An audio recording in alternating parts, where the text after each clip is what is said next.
Hello and welcome to the official podcast of Palate Exposure, featuring Ilona Thompson, a podcast for those seeking the ultimate in wine, food, and travel. Each week she interviews winemakers, chefs, celebrities, and a variety of guests that shape the way we enjoy life.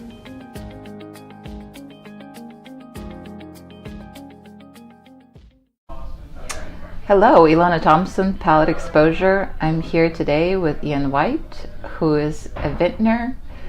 As we talked about, everything to everybody, and a man of all trades, a musician also that has permeated our conversations in the past, an integral part of who he is, but also a winemaker, probably a babysitter, Absolutely, and all those good things, and extremely interesting backstory, which is why I intend to not skip till the end, because I'm looking at a lineup of wines and salivating. But we're gonna be patient, and we're gonna start with your background, Ian. absolutely. Tell us where you were born, where you went to school, all the good factual data. I will. So Ian Devereaux White, the winery is Smith Devereaux. Yeah. And I went to UC Santa Barbara, and that was a wonderful experience. It's really where I started writing, and my career began with writing and not with wine. And so I was writing for Lonely Planet travel guides, and after writing for Lonely Planet, the president of Lonely Planet, who was on a long tour with me in a 32-foot RV through 28 states, took over a magazine in San Francisco. That magazine was called 7x7, and they didn't have anyone writing about wine.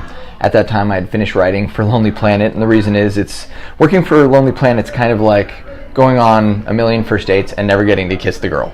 Because by the time you get to know a town, you got to move on to the next spot. You write it down and you swear you're going to go back, but you don't.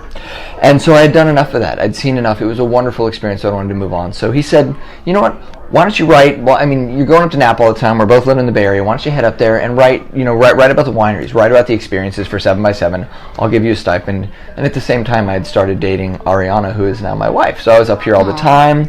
And I started writing. I started writing best views, most dog-friendly wineries, and right time, right place kind of situation. And suddenly there were all these people responding to it. I wrote comments all over the place, being reposted, and people coming up and buying wines and visiting all of these wineries. And so I was blessed in that I was right off the bat able to really do a service for the valley and for the people of the valley without asking for anything in return.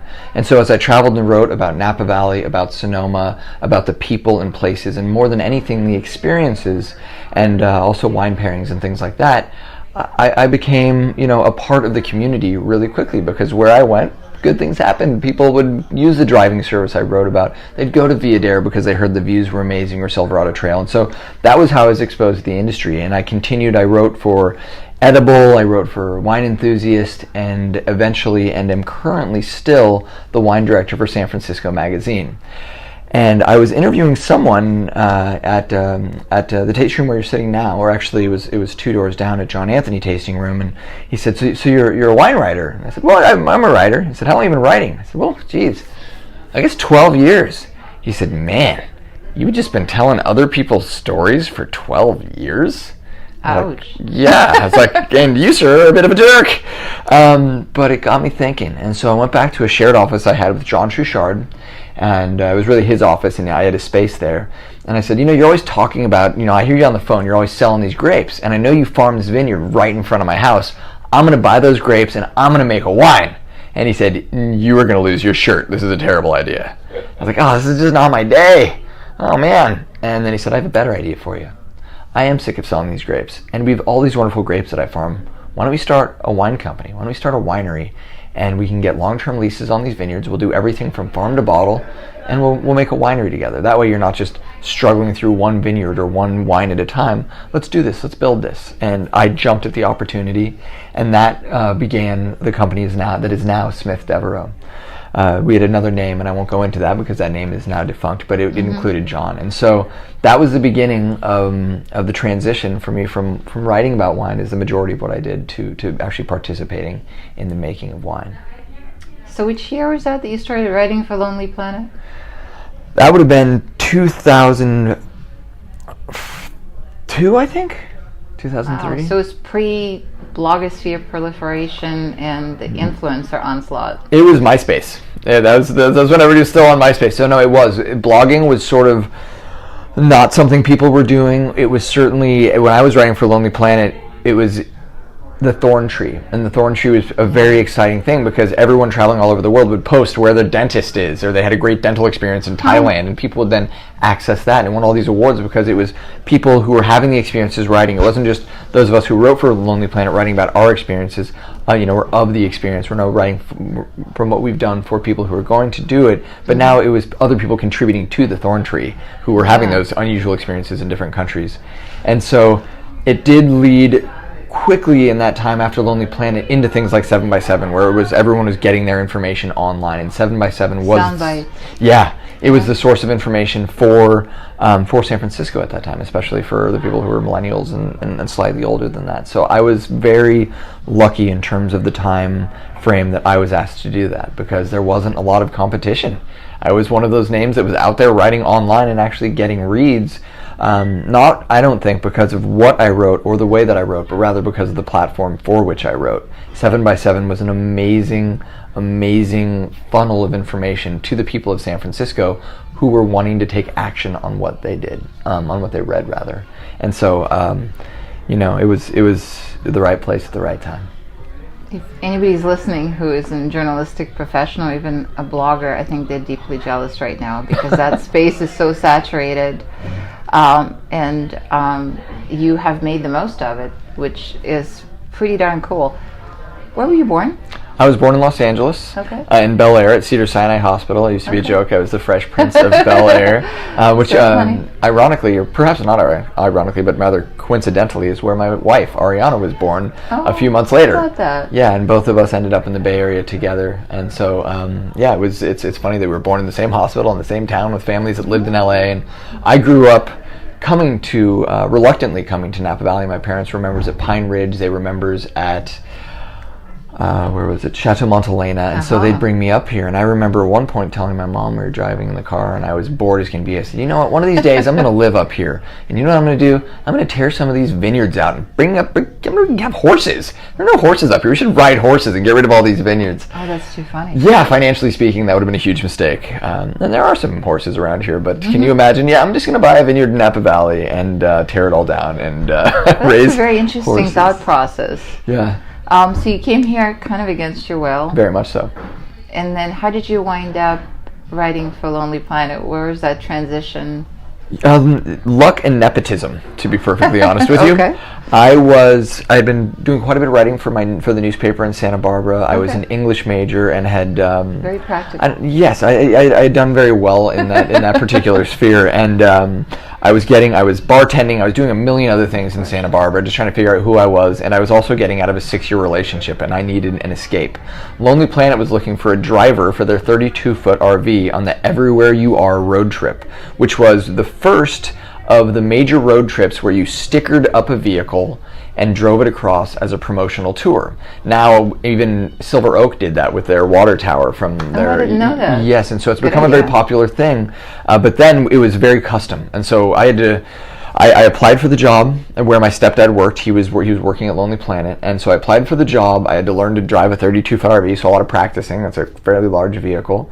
And I did that knowing that I was going to be trying to squeeze some of my writing into the project. So I submitted a bunch of articles that I wrote ahead of time and about places that I'd traveled to, including Yuba City, because I was up there a lot. And the president of Lonely Planet, Todd Sakewicz, who later on is the one who brought me to 7x7, said, this is really good. How would you feel about writing something online about this tour? Every day, write something internal so that everyone in Lonely Planet, in the London office, the Paris office, and in the Oakland office can see what's going on in this tour, and then we can also share the link for all of the bookstores that we're visiting, because the idea was at that time Lonely Planet was being spread widely across Barnes & Noble, Borders, and the large chains, and we wanted to show them that we also still cared about all the independent bookstores. And so the tour was of independent bookstores in 28 states on a 32-foot RV. And so as I went to those states and then I went to those bookstores, we took photos, I posted them online, and he asked me to write these blogs, which at that time we didn't call it a blog, they were online articles. And so I wrote these online articles for Lonely Planet that were first internal, and then they they started to be read and got a lot of exposure outside of the company. People looking at the photos from Brown University, and we were throwing books out of the vehicle. We made the really wise decision to chase down a couple of tornadoes in one state in an article called Tornado Chasers. And what's amazing is they said, stay near a hotel, stay near a hotel. We didn't. We got in our RV and we chased the tornadoes and we saw them, and I wrote about it, and we ended up at a bar hiding as the sky turned red and the rain turned upside down, and our hotel was demolished. The hotel to the ground, pretty much. That is an exaggeration, but the pool area was to the ground and the hotel was damaged severely. And here we were, safe in this bar with our RV blocks away, really, only, or miles rather. So our decision to be reckless saved us probably the rest of our trip, because that parking lot was destroyed and that's where our RV would have been. So there's been some drama, I guess, when you're in the media profession. Apparently real dramatic things happen, as opposed to the ones that we like to make up. Yes, absolutely. We're not just embellishing. It's not all fake news. There are crazy things that happen, wonderful people, wonderful rides. You never know. It is an absolute blessing to be able to share that with people and to have a voice. For me, I was the voice for San Francisco Magazine during the fires, because I woke up in the middle of the fire and it was just everywhere around us. So I grabbed my kid and my wife, and she went to her winery. Her family's a winery as well that they started in 1980 or 83 rather. And I dropped my kid off and I came back and I spent my time in that world, in that fire. And so I was able to be the voice of San Francisco Magazine, both online as it was occurring and later in print. And it's an amazing thing to be able to be the voice of, I was also the earthquake, to be able to share these tragedies and these stories, and to be able to do it from a voice that is a part of the story, not telling someone else's. This is definitely a very dark chapter in Napa history, and Sonoma, of course. Sonoma, I think more so. Hasn't been affected. No, absolutely. I was there at the time as well, so I can completely. There's no right words to ever say, and it's not so much about the belongings, but you kind of lost our innocence. Yes. In some ways. I would say, yeah. I am so glad that you were there to cover it, and people needed to channel emotions, and I think as a wordsmith, this is some way it's cathartic. Yeah. And I think other people relating to that, I think that's wonderful that you've done that. Yeah. The world needs storytellers. The world needs people who are willing to share. Yes. Good ones. There are so many voices out there that aren't. I would also suggest that you got some of our charismatic full sparkling rosé. I know we haven't gotten into that yet, but I would hate to see it go flat while we're sitting here. So please do enjoy that. I'm remiss. No, thank you. You clearly are a very driven individual. You take the opportunity and you seize it, you make the most of it. I want to know where that spirit came from. Tell me a bit about your family. My mom was a chef, so she opened a restaurant called Butterfield's, and it was right down the street from La Toque. So she and Ken Frank, and for those listening, La Toque is a restaurant now in Napa Valley. Yes. So another coincidence. And so she and Ken Frank shared a lot of business and a lot of customers down there in Hollywood, and this is where when I was born. So originally, as I was growing up, I was in the restaurant world and in the culinary world. My mom still is. I was part of the beginning of California's Artisan Cheese Festival, and was one of the marketing chairs and designer for the first 7 years of that festival. I think I went to that festival once and I couldn't look at the cheese for months after that. Not in a bad way, but there's so many varieties. Oh my, and I ate so much cheese during that period of my life. But so culinary world, my background with my mom was very culinary. I was helping her in the kitchen. She has moved my grandmother's stove, I think, to 4 different homes because she loves it so much. And I used that stove actually just the other day, making myself some eggs. It's, or oven rather, whatever it may be. But it's a beautiful thing. And so growing up in that culinary world, immediately I was immersed in that. And the importance of food and local cooking and local sourcing, all of those things have been a big part of my life. My dad was in advertising, a storyteller, and so he did a campaign early on called Everything Goes with Eggs that won all of these awards, and he has this beautiful different campaigns. He worked with the United Way, the American Cancer Society. He did a campaign with George Foreman, Real Man Get It Checked, and another cancer campaign that he did with Robin Williams. And so growing up, I was exposed to these celebrities, but I was exposed to them in a way where they were supporting a cause, they were fighting cancer, they were doing things like that. So I had a mom who was in the culinary world, a dad who was a storyteller and in the visual arts and a writer. And so my background was in both of those, but they were both taking action. My mom was all about buying local things, even when it was really hard, but she didn't stop at that. She found a way to do it.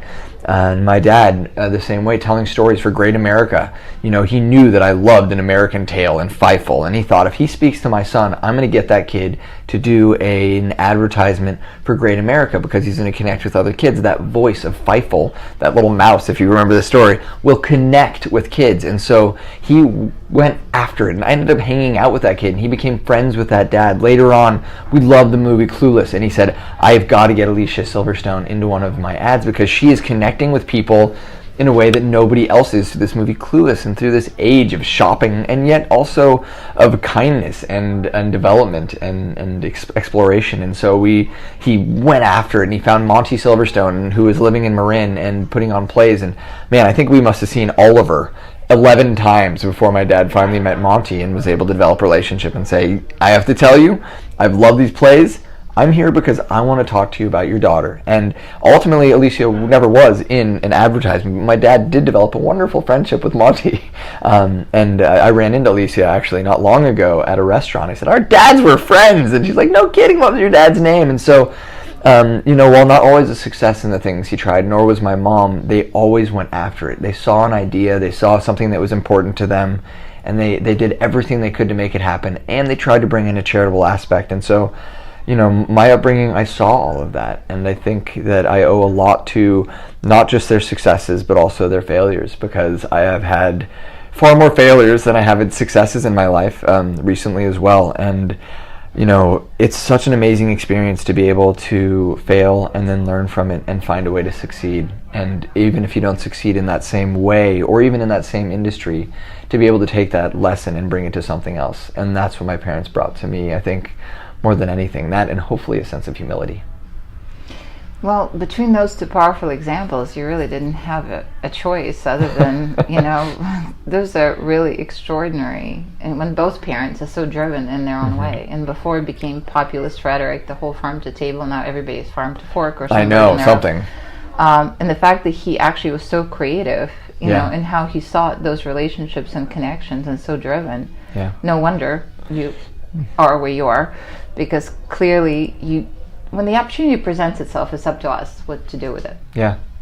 And some of us is just exceptionally well positioned to get every morsel out of it. Yeah, you can be at the right time, you can be at the right place, but if you don't have the aptitude, if you don't have the desire and the will to chase it, then it won't happen. I would like to say also that my stepfather, Gary, was in the publishing industry. And so I was surrounded by literature. He's got an amazing bookshelf. He got me into collecting first editions. He had a program every summer that he instituted for our family where we would read and we'd report on the books that we read, and then depending on how many books we read over the summer, we would go to Tower Books and Records and be able to buy music and more books for ourselves. And so he instituted a program of reading and development that was wonderful and absolutely instrumental. And he was also very driven in his publishing career, and learning the value of books and writing really came from him. And also my aunt, who is a teacher, and every year I would spend weeks or days in her classroom watching her teach and learn, and be able to absorb what she was doing in that classroom and see it rather than I usually did as an elementary school student, which is as a nightmare being stuck in this classroom. I was able to see it from a different perspective through the eyes of a teacher, and being able to share and change lives. Even at an early age, I was like, what she does is really cool. I think maybe I want to be a teacher. And they were among the people who were also very instrumental in my life, in addition to my parents, who were go-getters and eye-openers for me. Well, that certainly is very instructive, because you are very blessed in terms of who you're surrounded by. They're all such great influencers, and you mentioned, how curious you were, and how, you were really a learner very early on. Some people are lifelong learners, but it starts in the very beginning when we have those examples. We also attach to that mindset, and clearly pretty creative thinker, the whole horse comment. But you also mentioned humility, and that probably has to do with, again, being raised in an environment where charitable causes were very important. That was also an element of what you experienced and absorbed. Yeah. So even, I think, for those that not necessarily are lucky enough to be in those circumstances, are really important values. If you have a curious mind, and you're willing to just tough it out, you're willing to go after it and, roll with the punches and not give up. I think those are really important things to know. You have to stick with it. Sometimes to a detriment, though. If I don't know the answer to something, I find myself immediately reaching for my phone and disconnecting from what I'm doing. I'm on my phone. I'm looking up a word. I'm looking up, it's like, what does axiom mean exactly? Did I use that correctly? Or, even Ibex, which is a wine that you'll be trying soon. It's like, is it Ibex or Ibex? And are they local? I hear they're in Colorado. It's, oh, wait, no, they're from the Grand Paradiso. It's like, can we use this name? And so I just cannot stop myself from grabbing my phone and looking. It's something I'm working on because, it's so important in this age where everything's at our fingertips. It's so important to be present. And you are as inquisitive as one might be, and as much as you may want the answer to something, it's so important to be able to wait and to be able to continue the conversation you're in and not stop everything so that you can find the answer that you desire. And at some level, it's the opposite of humility, right? The hubris to say, everyone stop while I get the answer that I need. And that's something that I'm working on. One of the many things that I'm constantly working on. Do you remember that episode, Sex and the City, the ADD guy? I think that's... Yeah, that would, yes, I do know, and that would, yes. So I think our whole society kind of starting to resemble that. Yes, sadly, absolutely. When we just can't switch between tasks. We just move right into it. Yeah, no patience. The phone's up. That's the whole thing. Yes. It's quite scary. Yes, it is. So it's a salient point that you made. So fast forward after your fantastic, what it sounds like, very rewarding writing career, you find yourself in a partnership with a vintner that's quite renowned, that comes from a generational background. Correct, yes. Has to be a little intimidating. Yes, absolutely it is. It's also inspiring. And I'd say it's more inspiring than intimidating, because when I first met John, he only had 2 employees. And he had a small office with extra space, and he was kind enough to invite me into that space. And watching him grow from a point where he was barely making it to a point where he is now one of the most successful vintners in the country, maybe world. It's been an amazing journey to be a part of that. 1 million cases of butter he's making. There wasn't even a Jam Cellars when I first met him. So I've been able to watch that journey from the outside. I'd like to think that at some level I've been a part of that journey as well. And it's inspiring, it's intimidating, it's awe-inspiring as well. It's so cool to see what he's done and what's happened with that brand. Some of it luck, a lot of it skill, a lot of it brilliance. But yes, I feel like this word blessed keeps coming up, but to be, a partner of his. And then, as we started our partnership, I was sort of running the company, but he was really very much a partner, and as his success skyrocketed, he was unable to continue to be that level of partner, still farming all the grapes, or most of the grapes rather. And he said, we got to bring somebody else in. You're working alone too much. I obviously want to maintain my ownership of this company, and I want to keep Smith Devereaux growing, and but we need somebody else. And at that point, it wasn't Smith Devereaux, but that's when we found Steve Smith. And he had spent 17 years in the music industry. As you mentioned at the beginning, I've been a musician my entire life, and suddenly we had this melding of John's vineyard experience, my wine writing, and then somebody from the music industry that also had a great appreciation and knowledge of food and wine, all 3 of us together. But your question was about John, and yes, he's just so kind and so open and so smart that while it is intimidating, it really, at the end of the day, he doesn't allow himself to be intimidating because he's so open and so kind. And it's a wonderful thing to have him in my life as a friend, as our family spend time together, and as an inspiration and business partner. Wow. I was trying to consider rubbing you for good luck. You just come across this phenomenal opportunities so spontaneously. And that's great, because like I said, the other piece is that you grasp it and you just really make something special and make it your own in many ways. So I caught John's career more on the tail end. I didn't realize there was 1 million cases of butter, but I knew that it was a formidable amount of wine. Yes. And to what you've watched him grow. Yes. So now I'm quite curious, to what you attribute such success and being able to scale on that level. How did it all happen? There is always going to be an element of luck. Yes. And being at the right place at the right time, and that certainly was the case. He had a very creative, fun, playful, vibrant brand, available at a time where the wine industry was switching from being fairly snooty and stodgy to a time where it was being more playful and intoxicating and fun and about celebration. And so he had the right wine at the right time for that transition, when wine was starting to be drinking by everyone in all different walks of life. And here was butter and jam with these playful, fun labels, but high quality wines. And so there was that risk taking. He took massive risks. I don't want to divulge too much about his personal experience, but he was on the edge. He walked the tightrope of success and failure in order to get to where he was. There wasn't a ton of money. His family wasn't supporting him. He walked away from his family's business so that he could do this on his own. He was a farmer first, and he supported his wineries with his farm company, which is called Farm. Back then it was called Vineworks, but it's called Farm Napa Valley now. And so he supported these endeavors. He and his wife did everything they could to make it survive, including work themselves to the bone. They sent every invoice. They did everything, and they risked everything down to their home to make this work. And so there were times and nights and days, and even when I saw him, even though he wore a big smile, that I knew that he was on the edge. Like, how are we going to do this? How are we going to make this work? Is this the right distributor? Trying to do everything himself. And so I think that being willing to take those risks, being in the right place, being at the right time, the element of luck, but also being a genuinely good person.